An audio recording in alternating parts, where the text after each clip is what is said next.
I am thankful to you for having given me this opportunity long last to say a few words on the budget.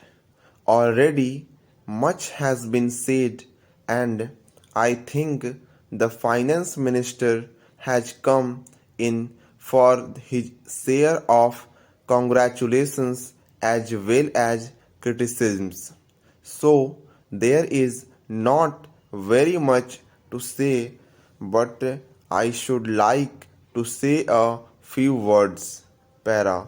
The increased development expenditure and the absence of any new taxation has earned for the budget a good response even from the businessmen.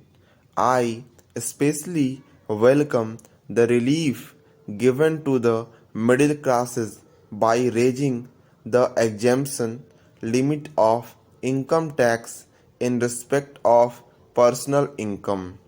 No doubt this is some relief to the middle classes, but I would request the finance minister, if he could, to raise this exemption limit from rupees 4,000 to rupees 6,000, as that would give substantial relief to the middle classes.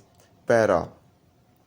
I am indeed glad that the Taxation Inquiry Commission has been appointed with Dr. John Mathai as the chairman, and I am sure that many of the vexed problems may be solved through this commission.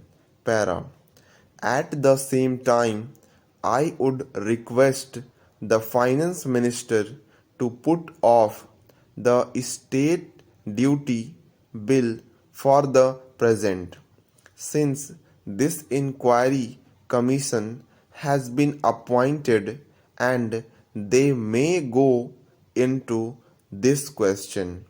For I feel that it is not an opportune moment to put on more taxes on the people. Already, as Mr. Gadgil has pointed out, there are so many taxes on the people. The people are overburdened by taxes and they are just trying to recover their stability. So, in regard to state duty, I would ask him to consider about it.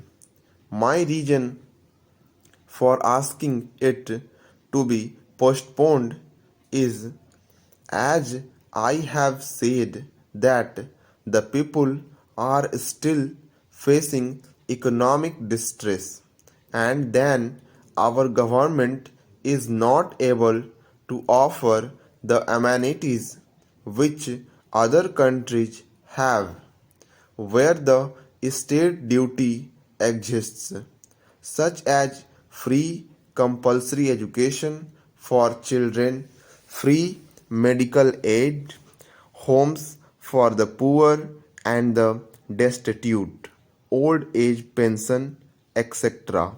So, my humble suggestion is that this point may be considered by the Taxation Inquiry Commission.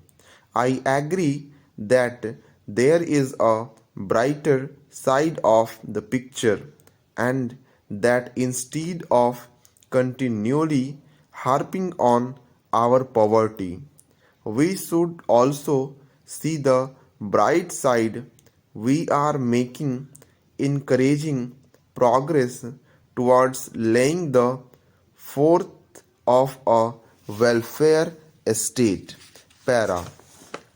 With the cooperation of all and the implementation of the 5-year plan, I am sure, sir, that we should be able to lay the foundation and fulfill the dreams of India.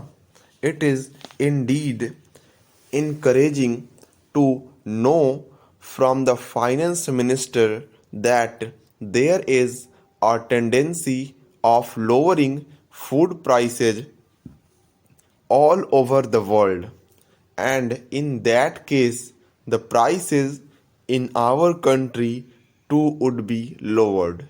Para.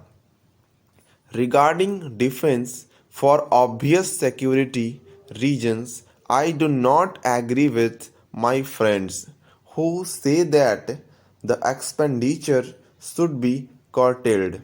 It is not advisable to take any undue risks and slacken the defense arrangements.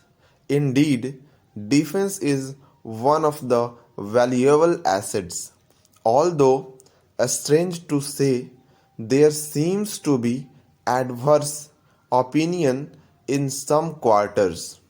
I agree with what General Cariappa once said that God and army are remembered only when there is trouble.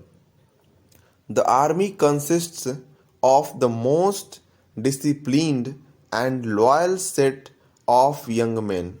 It would not be proper to effect economy in the pay of these brave officers, as it would not be an incentive for the right type of young men to join the army, and it would become ineffective and inefficient. I believe already officers who were drawing rupees 1400 as their pay are now getting only rupees 700 and about rupees 100 as allowance. That is, they are getting about half of what they were getting before. Para. It is very hard for those officers on field duty to establish separate establishments for their families and for their children. And I would especially appeal to the finance minister to see that the family allowance may be restored to those officers who are on field duty. Para. Economy in army could be affected in other ways. There is scope for more efficient operation of defense industries, which process seems slow, and by purchase policy of utilizing goods and stores indigenously manufactured. Preference should be given to country-made war materials such as could be produced here, and they would be cheaper than foreign made goods.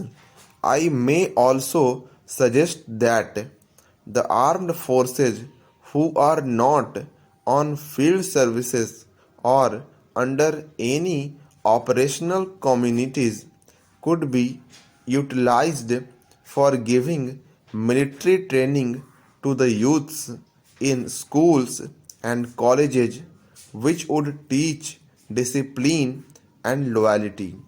The university authorities should make military training as part of their compulsory education, just as they have adopted social, domestic, and political sciences. The National Cadet Corps is already inculcating military training in some universities such as Bombay and Calcutta. But if military training is made compulsory for our university students, it will go a long way.